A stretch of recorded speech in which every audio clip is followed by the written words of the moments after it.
Welcome back to another Dragon Ball video because I know you've been fiending for some. And luckily for you, I'm not going to spoil any Dragon Ball Daima content because that's simply not me. However, other destinations of Dragon Ball content are completely fair game. Now let's just be completely honest. You like Dragon Ball because of the fights. And that's completely fair. Most of us do have that nostalgia for Goku screaming his head off just to get longer hair. But let's be completely honest, Dragon Ball is not great just because someone else has a bigger fist. It is simply the moment.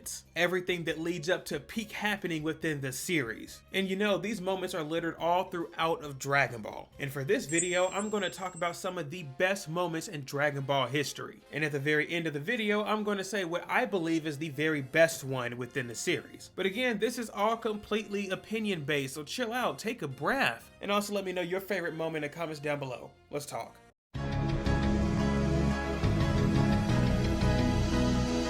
There's nowhere else better to start than a fan favorite character within the series. I'm simply talking about the Prince. Vegeta has had so many situations within the series that really makes him stand out. The most obvious thing about Vegeta is he was a bad character that turned good. And I use quotations on the word good because you know how he be acting. But ever since he's made his change, he's had several moments in which he tries to quote unquote sell himself to people. You see, Vegeta wants to be a bad guy again so bad. But because of this, he emits some weird raw aura that people just love. Now, what scene could I be talking about for Vegeta? There's so many I could put in the spot. Majin Vegeta's transformation is one of people's favorite moments ever in Dragon Ball. Even though it may be stupid that he allowed Bobby to take control of him, he did it just to fight Kakarot. And again, people just love that M on his forehead. And he got a lot of room for it too. Or maybe you're even thinking of the moment at which he sold the bag for his team. All this big talk saying, I'm gonna be the one to achieve a new form past Super Saiyan. And then when he achieves his new super form, he decides to be stupid right after. Clearly that muscle went to his head as well. But even though these are some fantastic moments, the moment I will pick is his final atonement. I'll tell you straight up that I am very disappointed in how Goku treats his kids. I mean, especially the latter one, like this is pathetic. But I really didn't get that feeling from Vegeta. By no means am I saying that Vegeta is a good dad, that could never be me. But it does feel like Vegeta at least cared more about Trunks than anyone else in this series. I mean, yeah, I get it, the you touch my Boma moment, that was fire as well. But this moment right here felt kind of different. I mean, not only did he save his kid, he also decided to save his rival's kid as well.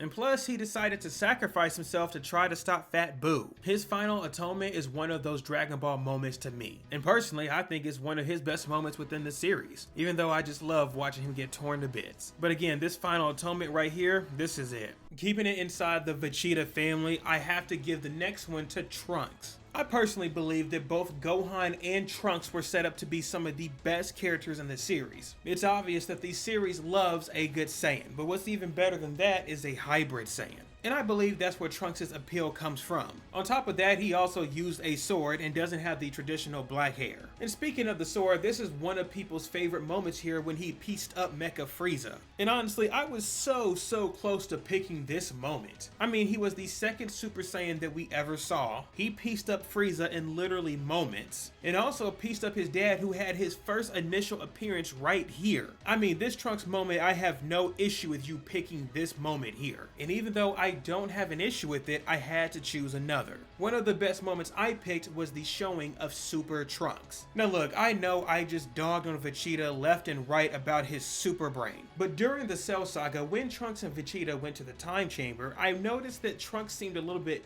better. I mean, dude, I really did not care when Vegeta walked out this door. He might as well have just stayed in there. I really don't care. The most interesting part, and even the animators showed it, was watching future Trunks walk out. I mean, he had the long hair like he was in a punk band. And we've all heard the same story that a Saiyan's hair technically can't grow. So I did not expect Vegeta to walk out here looking different, even though they can grow a Morgan Freeman beard, but whatever. Trunks is who really mattered in this moment. Even Vegeta tells Cell that Trunks is stronger than him in his super form. Now it kinda sucks that we don't get to see him use the super form to his full potential. But the moment of you watching a Saiyan go crazy, this is the moment I think of. Plus you can also scale this back as to why we have some people's favorite villain, Broly. If you don't know, Broly's design took inspiration from future Trunks, specifically the super version of future Trunks. So even though there's a lot of future Trunks moments, I'd have to give it to his super transformation. Jumping away from Z for a quick second, this next moment comes from the original Dragon Ball. Surprisingly, a lot of people have not seen the original Dragon Ball because it's old and it also has not been remade. But one thing I love about the original Dragon Ball series is it doesn't always have to be a new form. You know the usual tactics of the Saiyan gets a new transformation to beat an enemy. In the original Dragon Ball, it's usually not that way.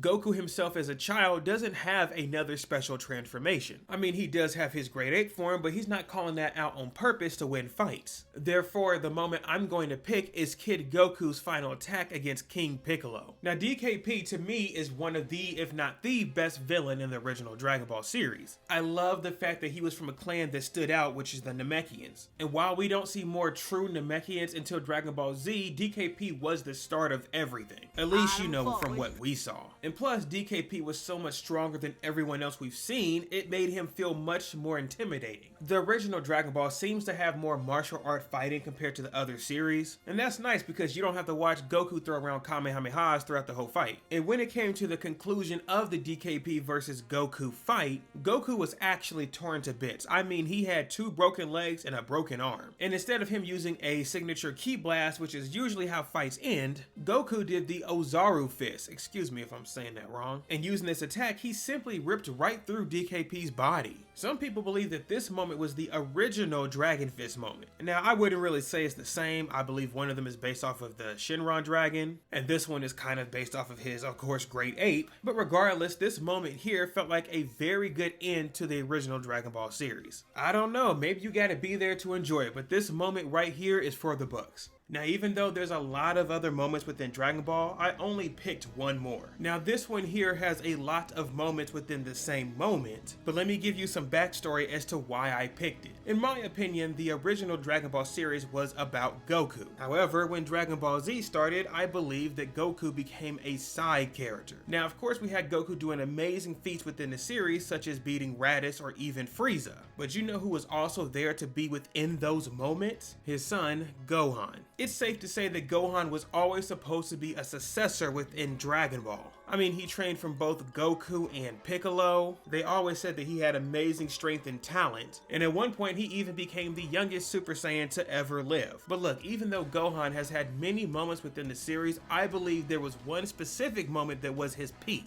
Not peak within strength, but peak for his character. And that, of course, is him going Super Saiyan 2. Now look, all of these Saiyans do have their Super Saiyan 1 moment, which is kind of annoying. And most people are going to give it to Goku because he did have that first Super Saiyan moment in the series. But don't forget, Vegeta and Gohan also had that moment as well. The thing is, Gohan was the first Super Saiyan to go Super Saiyan 2, and when the others went Super Saiyan 2, you didn't even know. Within the Android/Cell Saga arc, this was the level above Super Saiyan. And once Gohan went to this form, it showed that he was able to surpass his father. Now look, dude, this moment is so peak. I'm talking about the red line that happens, or Android 16 getting stomped on, even watching Gohan get cocky and Cell comes back to give him the work. This right here is all the moment to me. And some people would even say the moment after this, the Bye Guys Goku moment, is even better than just the Super Saiyan 2 moment. Which, I mean, sure, whatever, dude, they're all great. But the reason these moments happened is because of the buildup in Gohan's character. And personally, I can never let it go of the Super Saiyan 2 moment for Gohan. Now look, guys, there's so many things I didn't even touch within this video.